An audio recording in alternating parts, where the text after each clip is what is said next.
It's one of the great wonders of the ancient world. But who built the magnificent city of Petra and why?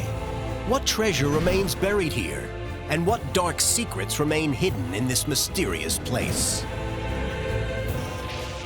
There were ancient treasures, which were ancient even then, being found, that were finding their way through Petra. You would go to jail if they came and they found this in your house? Yeah. Right, OK. OK. They had a lot of resources, they had a lot of money to spend. So it wouldn't be that surprising if some of that was still around somewhere in some form. I can't believe that my nose is this close to something that's 8,000 years old. Over the centuries, a lot has surfaced belonging to the ancient culture there. And the Arabs certainly believed that there were astonishing treasures hidden in the buildings, in the rock face, the carved rock face there. Can I have a look? Can I touch it? I think it's very probable that of all the valuable goods that came through, a great many treasures were left there and are buried there to this day.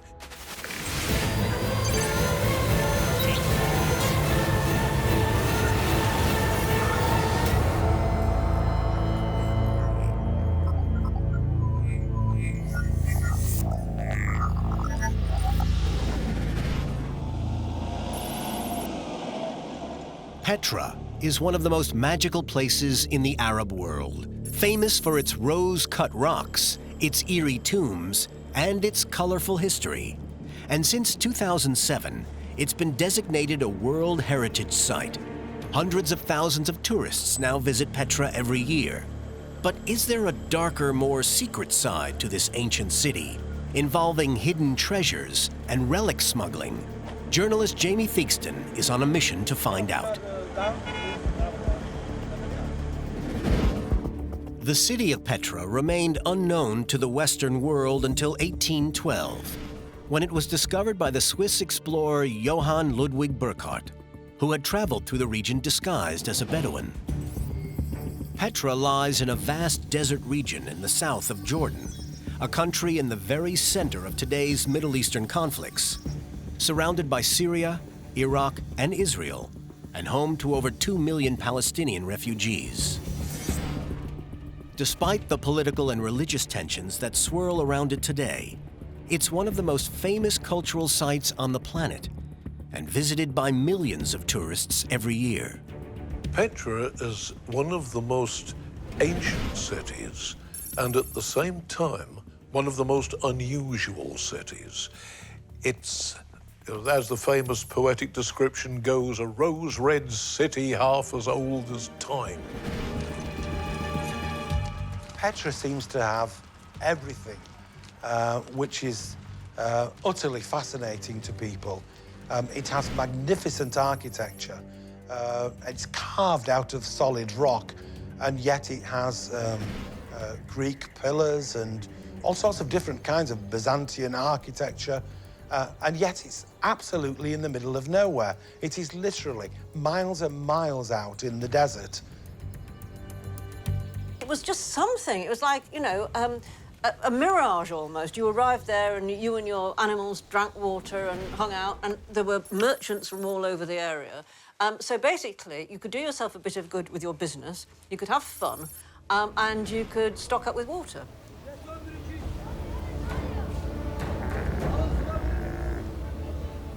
The city we see today was built around 400 BC by a nomadic Arab tribe called the Nabataeans, who were known to be excellent engineers.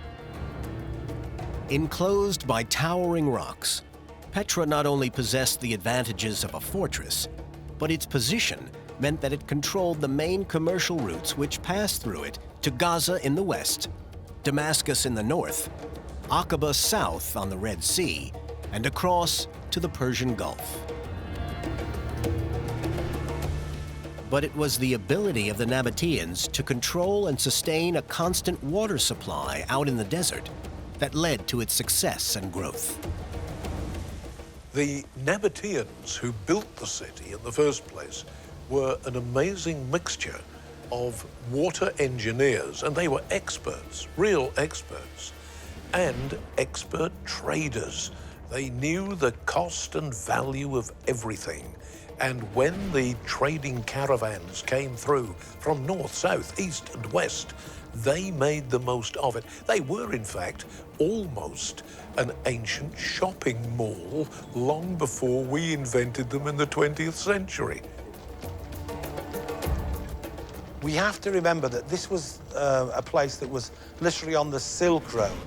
There was silk and spices coming all the way from China, coming right past the front door. There was bitumen going from the Dead Sea to Egypt in the opposite direction, and all sorts of precious things coming up from the Arabian Gulf and beyond. There was frankincense and myrrh. Petra was a metropolis in itself, and must have seemed an incredible place to come upon after days and days of plodding on through the desert.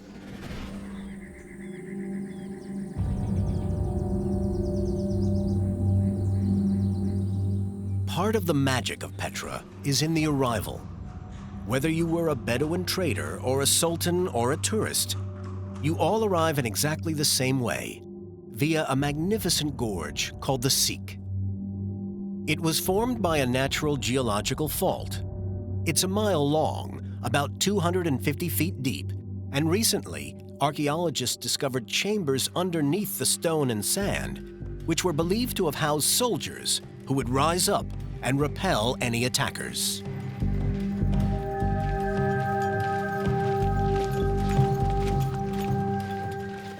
It has this natural protection, which is at one point only 3 meters wide, and that leads into the city. The walls tower up to 300 feet, so that with that sort of natural defense, half a dozen men could protect it against the world.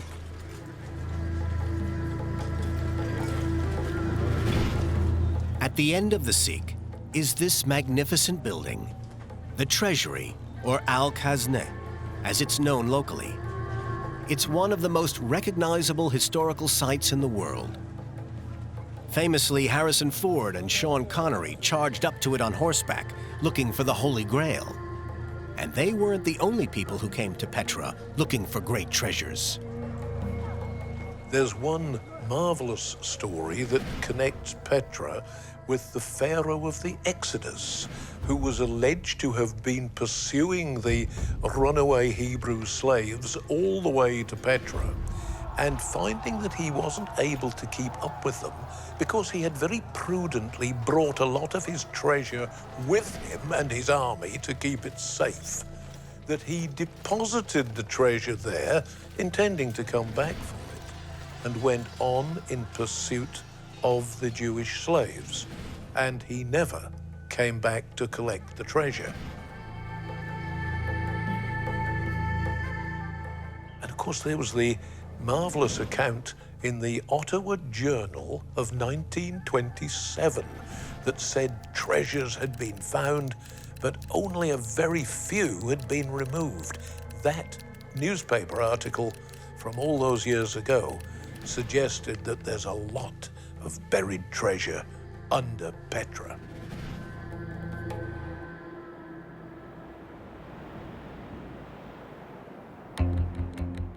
Dr. Suleiman Farhat is a former director of the Petra site who showed President Obama around the ruins in 2013. Today, he agreed to be Jamie's guide to this fascinating site, starting with the inside of the Treasury, a place that few tourists ever see. So, Suleiman, is this as far back as it goes? Yes, this is the farthest point we go.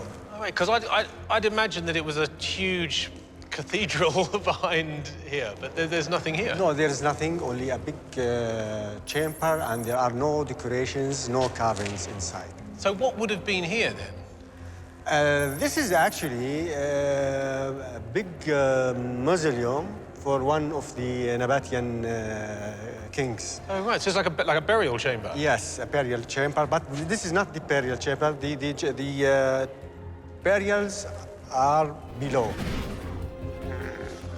What we see in modern Petra is very different from what it was like when it was in its prime and at its peak some 2,000 years ago. We have to remember that the red sandstone of which the city is built is subject to constant falling and erosion, and there are upward of 9 or 10 feet of rubble and sand over the old city streets and the old city center. So if we could get that rubble out, if we could get the sand shifted, get back to the original Petra, heaven alone knows what's buried under those streets, and especially under the magnificent building known as the Treasury. Journalist Jamie Theakston is in the ancient city of Petra in Jordan, looking for the lost treasures that are said to have been buried there over the centuries, now deep under the soil and rocks. So far, he's been given exclusive access to the most iconic building on the whole site, the Treasury. But it turned out to be an empty mausoleum with no clues to the whereabouts of the city's past splendors and treasures. And yet the belief that this ancient place still has valuable secrets and priceless relics to give up runs deep. No more so than with the local Bedouin tribes, who still head into the desert nights looking to hit the jackpot.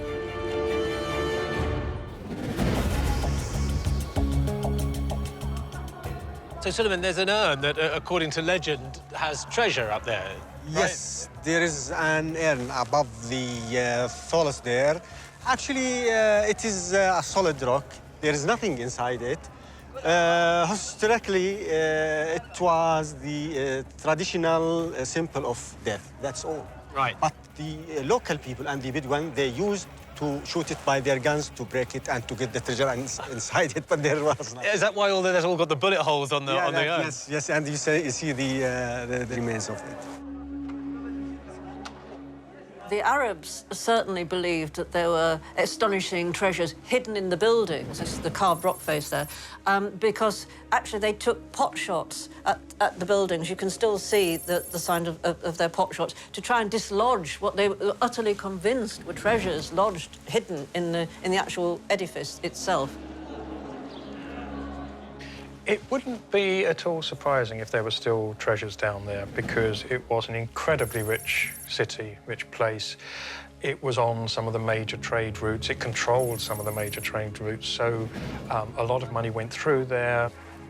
They had a lot of resources. They had a lot of money to spend. So it wouldn't be that surprising if some of that was still around somewhere in some form.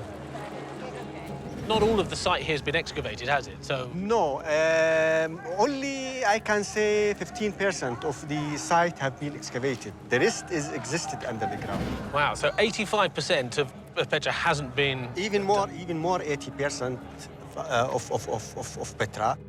I'm expecting actually in the future to find a lot of archaeological artifacts, very unique and valuable things. Why don't we dig it up? Well, you know, Jamie, this is actually, it's very costly. And the other things, it's a very delicate job for archaeologists. Sure, but it's exactly what we want to find, isn't it? You know, this could tell us so much more about the Nabataeans. Right. The most important thing is to preserve what you have excavated. If you leave it exposed, then it's better to leave it under the ground than to excavate it. Oh, I'm not sure I agree with you. Anyway, can you show me some more of the other tombs? Of course, Is that okay? yes, Okay. please.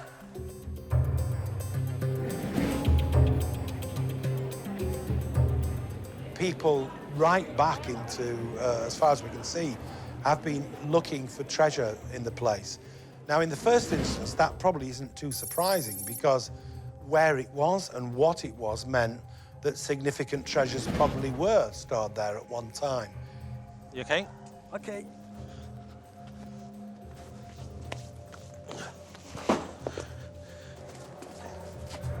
Access to the inside of the treasury was rare enough, but for a journalist like Jamie to be allowed to go down into the tombs below was literally unheard of.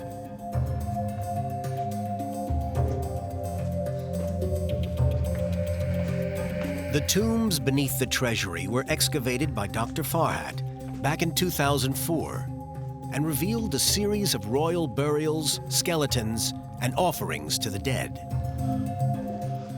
I think this is the main tomb. It's for a noble person or king or queen. Right. And next to it, there is a niche, and the niche they used actually for putting the main god in that time.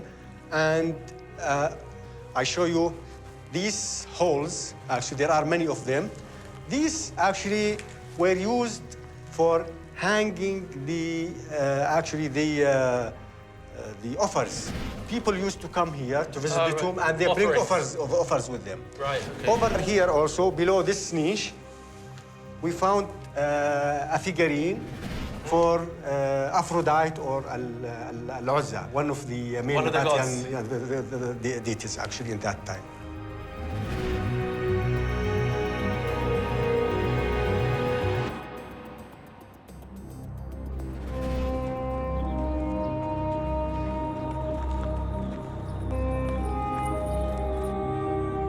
Petra is a warren of tombs and caves cut into the rock. It's a pre-Christian ghost town, and even with all the tourists around, it can be quite an eerie place.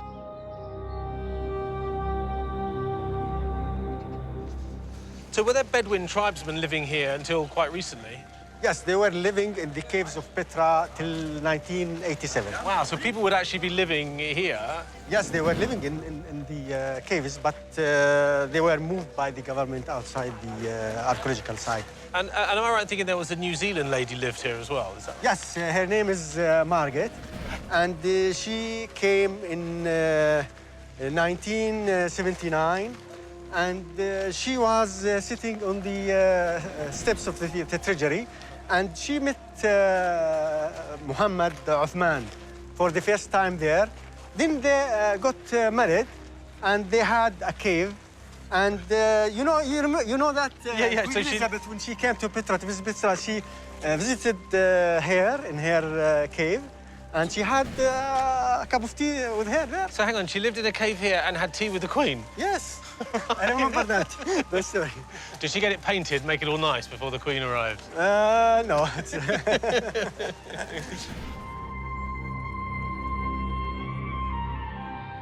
Bedouins who have been there a very long time and know the ruin well are convinced that there are huge treasures buried there. And they've been there long enough and they've understood the city well enough to be reliable guides and guardians.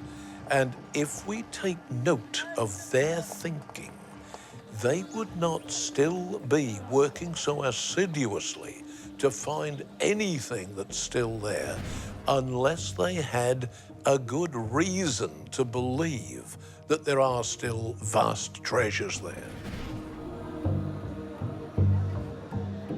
Petra was the premier inn of its time. It was a huge hotel. It was kind of like a sort of a Las Vegas in a way. So there was lots of people coming through. There was lots of stuff happening. So stuff gets lost. Sometimes it's just the minutiae of life, pottery bowls or wooden sticks or whatever it may be, but precious things get lost too. Now, the sand often gives back what it's taken, and the locals who live in the area, who are the Bedouin, do make finds, either because they know where to look or just because they chance upon things.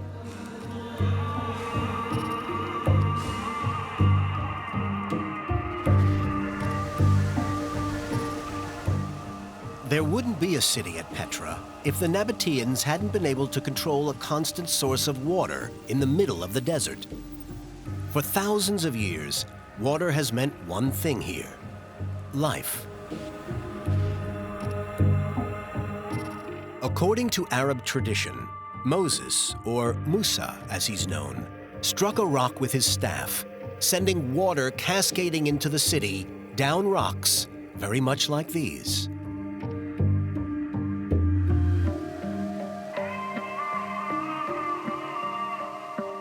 In fact, the actual spot where Moses is said to have struck the rock has been turned into a shrine in the heart of the modern city of Petra. The local people still use the natural spring today for fresh drinking water, which is then carried down through the town via the original gullies on the side of the road. It was a combination of an ideal trading center. It was brilliantly fortified and naturally fortified, and it was, in a sense, an artificial oasis at which the water never failed because they knew how to conserve it.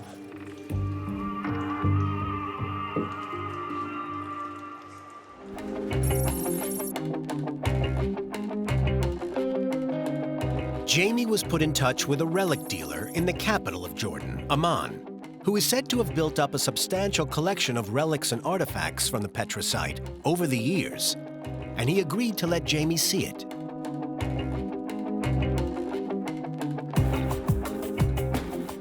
The Bedouins will unearth pieces of pottery or other simple artifacts from maybe millennia and more ago, and they will then take them off to a local dealer and perhaps get 10 or 20 dinars for the relic they've found. It will make its way to Amman and sell for 100 times what the Bedouin discoverer was given by the dealer in Petra.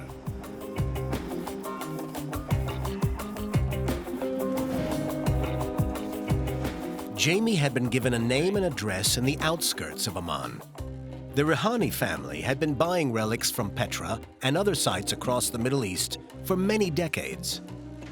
What they'd amassed was now believed to be the largest single collection in the world. Needless to say, it's rarely seen on camera. They arranged for Jamie to see it, but declined to be interviewed.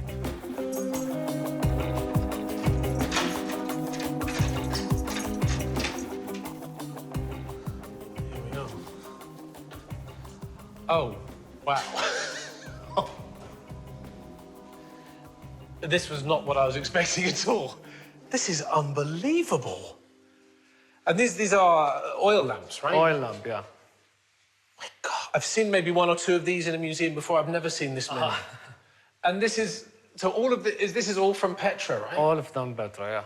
So all of this would have been dug up from underneath the city. Yeah.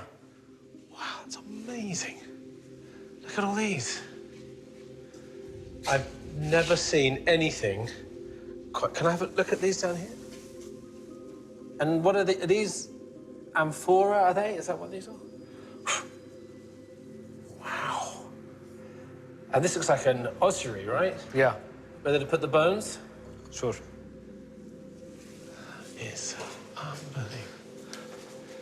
And Roman glass perfume bottles? Yeah, perfume, kuhl, and some for wine. Right, okay.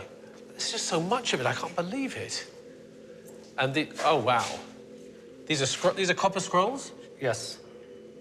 You see, I've never actually seen them before. I've seen pictures of these. That's amazing.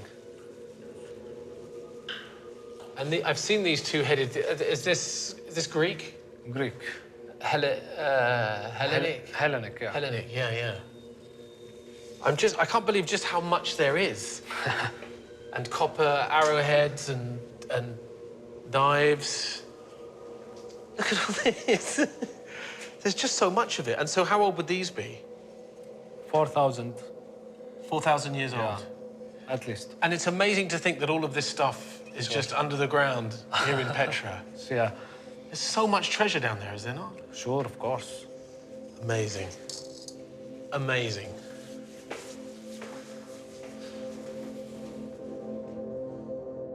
There's still lots to be found. I mean, you know, the area around Petra is full of caves and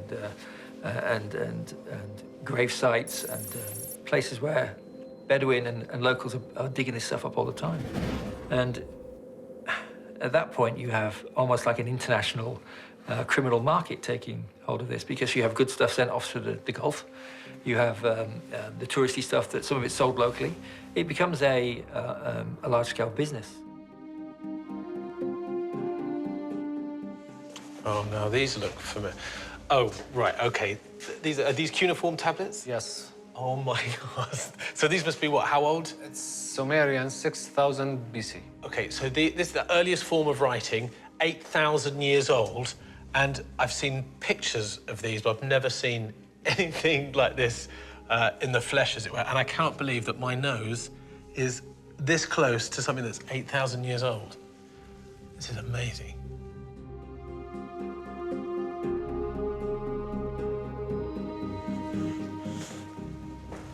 And this is Egyptian mummy. It's put it in a coffin. Wow, that is... And you can see the fabric still. And it's just... What amazes me is just how well preserved everything is. I mean, that is just extraordinary. Yeah, sure. And priceless. And priceless, sure.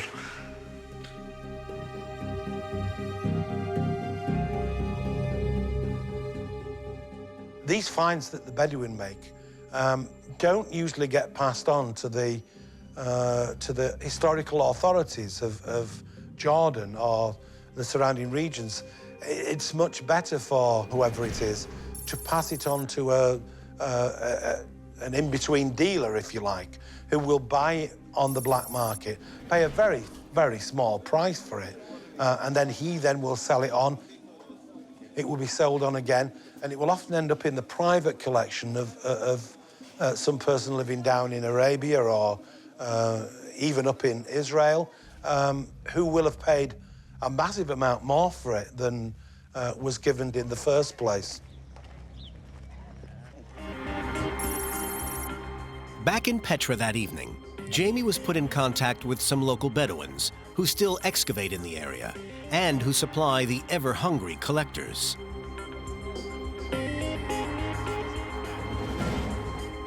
He'd been given an address in the new town that had been built for the Bedouin tribes that used to live inside the ancient city, and was told that they would show him some of the items they had dug up.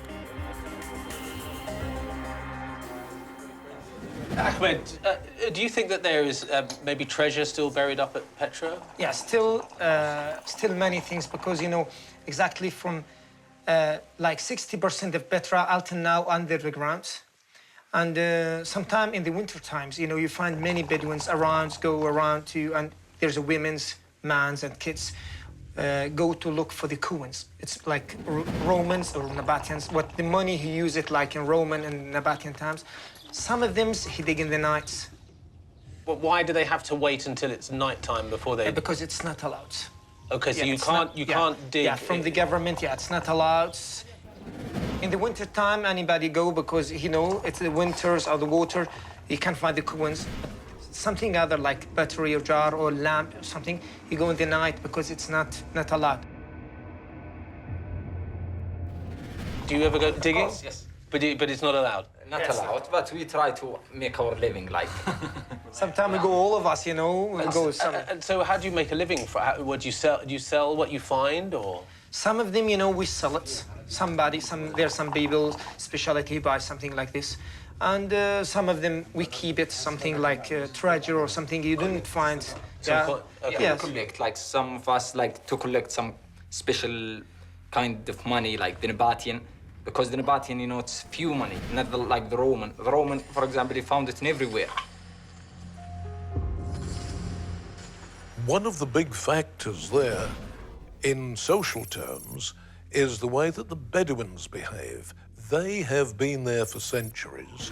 They regard it as their territory, their property, and they get a little piece of pottery or the odd instrument or spoon or some other piece of cutlery. They will want to lay first claim to it. As it is, they will put a good price on it and sell it to the tourists.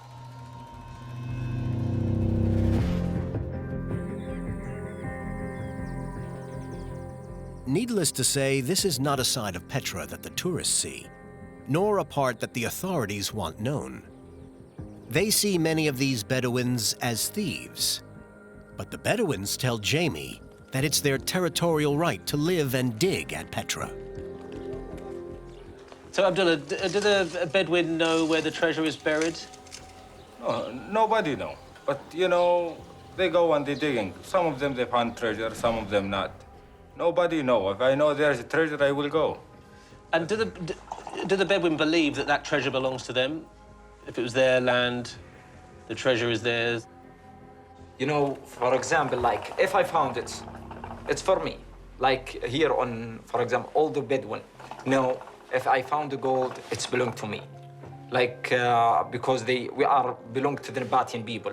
We are with the Bedouin who's like travel and stay here, and like our grandfather, it's Nabataean. So we believe, like, everything we found it's belong to us.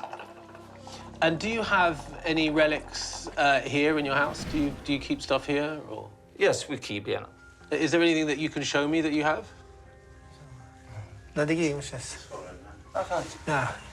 Thank you.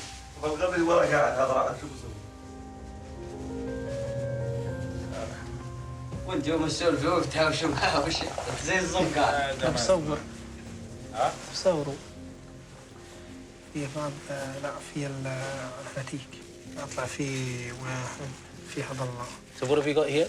This was it's a jar. It was used like in Byzantine times. It's the last time for the beginning. You know, there's the first time Nabataeans and after Roman. This was the last time. It's the Byzantines. It's made from the Byzantines. So this is what, 2,000 years old? Yeah, something like this, 2,000 years old. Because I saw jars like this at the private collection in Amman. Yeah. And is this worth a lot of money? Yeah, when we sell it, we sell it sometime with a cheap price. You know, for us, when we sell it like 200 dinar, something like 200 dinars. So that's about £200 in our money. Yeah. But maybe to a big American collector, it would be worth thousands of pounds, right? Wow. Okay. And this came from Petra? Yeah. This was what we find in Petra. This was exactly we found it one of the tombs, but it was full of water, you know, many water, and this was we found it one of the tombs in Petra. So if the government knew that you had this, would they take it away from you? Would you be in trouble? Would take it away. Or would they? You would go to jail if they came and they found this in your house. Yeah. Right. Okay. Okay. Right. Okay. That's amazing. Thank you. How many are you allowed to have? They live in hopes that they'll find perhaps the lost treasure of Pharaoh, or some riches that were left there when it was part of Baldwin's kingdom of the Holy Land. And I, for one, would be inclined to trust the Bedouin knowledge of the area and to say, yes, that's pretty good evidence that there is a substantial treasure waiting to be found.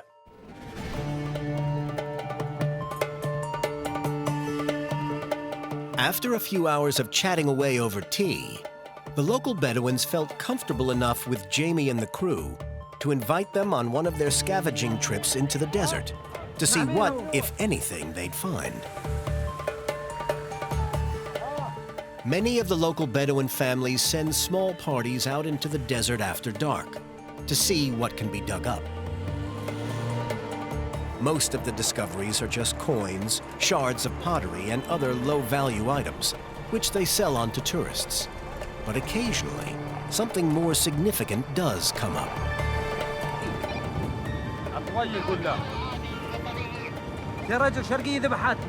The guy's saying that they need to keep the radio noise down because they're worried the guards might hear.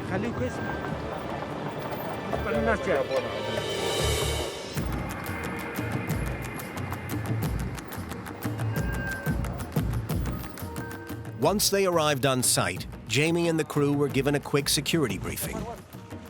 The Bedouins don't want to get caught out here, so they post lookouts. And if an unidentified vehicle approached, it would be time to leave, fast.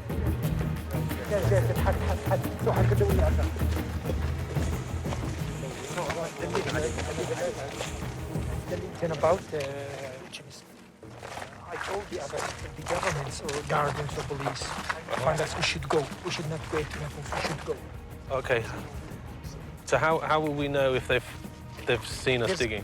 I sent two, one person in this side and the other in this side. If we check and we find some things, he will told us and we will go.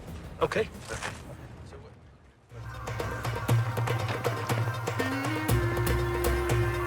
Jamie is taken to an area on the outskirts of Petra that the Bedouins had been working on for some time.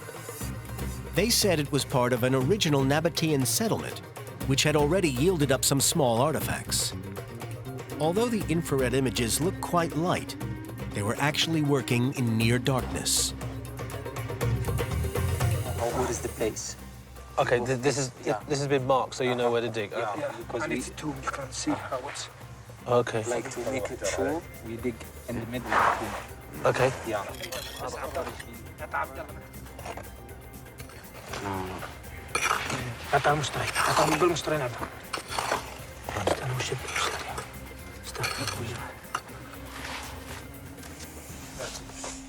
So what kind of thing are you looking for? We look like jars, knives, right? combs, something like this. You know. Okay. أيوة ده استعمل أقرب الليلة. It has often been said that people have always looked for treasure in Petra, and I think they certainly have. And of course, at times, reports have been made that treasure was found there. Reputedly, according to Arab writers, the Crusaders found treasure there in the 1180s, treasure that was related to the distant Hebrew past. Whether this is true or not, it's hard to say. It's like 2,000 years here. After about an hour of digging, the Bedouins discover a small object. It was an oil lamp, almost identical to the ones Jamie was shown in Oman, and one of the most common artifacts that's excavated in Petra. Can I have a look? Can I touch it? Take care of us. But to the Bedouins, it's not significant and not valuable. Despite possibly being over 2,000 years old, it would only fetch around $10 if they sold it to a dealer.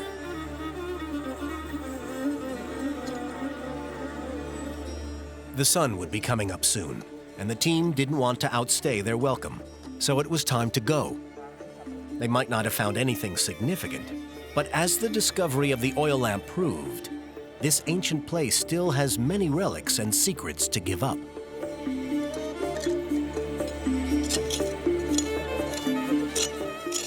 Things are found regularly at Petra, on a small scale, a large scale. A lot of it's sold by the locals.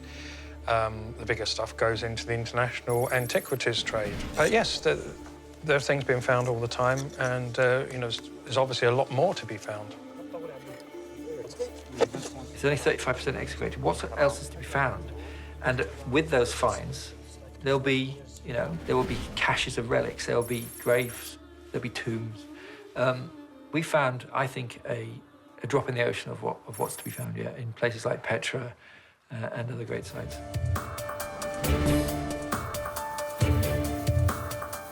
One of the reasons why it seems likely that before long some vast treasure may be uncovered is this trickle of relics. It's persistent, it goes on. If there was nothing coming up in the sand, then we could say, okay, it's just an ancient city, it's obsolete, it's gone. But when these interesting discoveries are made so regularly, it does give grounds to hope that there is something much bigger, much more valuable, just waiting to be unearthed. It's a jug today, but at the end of the year, there may be a jug full of gold pieces.